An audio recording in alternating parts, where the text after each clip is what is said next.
ቲክቶክ አንድ ፊውቸር ይዞልን መጥቷል በአዲስ መልኩ። በእርግጠኝነት ከዚህ በፊት አታውቁትም ይህን ፊውቸር፣ ምክንያቱም አይታችሁት ወይም ደግሞ ሴቲንጉን አስተካክላችሁ ስለማታውቁ። እሱን አሁን በዚህ ቪዲዮ ቀጥታ አሳያችኋለሁ። አይታችሁት ወይም ተጠቅማችሁ የማታውቁት ከሆነ ላይክ፣ ሼር እና ፎሎ እንድታደርጉኝ ጠይቃችኋለሁ። በእርግጠኝነት ደግሞ አታውቁትም። እሱ ምንድነው? በቲክቶክ መደዋወል ተጀምሯል። በእርግጠኝነት ይህን ቲፕ አታውቁትም። ስለዚህ እንዴት አድርገን ነው መደዋወል የምንችለው ለምትሉን ከዚህ ቪዲዮ ቀጥታ አሳያችኋለሁ። ሙሉ ለሙሉ ተከታተሉኝ።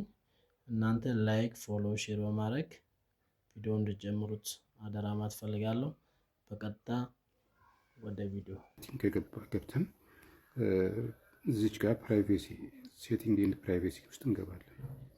እዚህ ገባን በኋላ እዚህ ኖቲፊኬሽን የምትለዋን እንከፍታለን።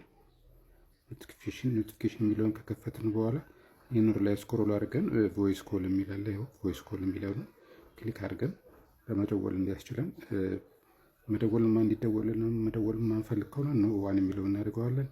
ፒፕል ዩ ፎሎ የሚለው ላይ ማድረግ እንችላለን። ኤቭሪዋን ሁሉም ሰው ደግሞ የሚደውልልን የተደወለምን ኖቲፊኬሽን ማየት እንድንችል ይጠቅመናል። ይህን ካደረግን በኋላ የምንመለሰው ወደ ይህን ከዚህ ወጥተን የምንመለሰው ባክ አድርገን ወደ ኢንቦክሳችን ነው። ኢንቦክስ ላይ ከገባን በኋላ እዚህ ጋር ኢንቦክስ ላይ ከገባን በኋላ መደወል ለሁሉ ሰው ስላልተለቀቀ የተለቀቀለት ጓደኛ ወይ ፎሎወር ካለን ያውን ጓደኛ ነው እዚህ ገብተን እናያለን እዚህ ጋር። ስለዚህ ይሄ ተለቆለታል ማለት ነው። እሱ ከፍቶለታል እና መደወል ነው።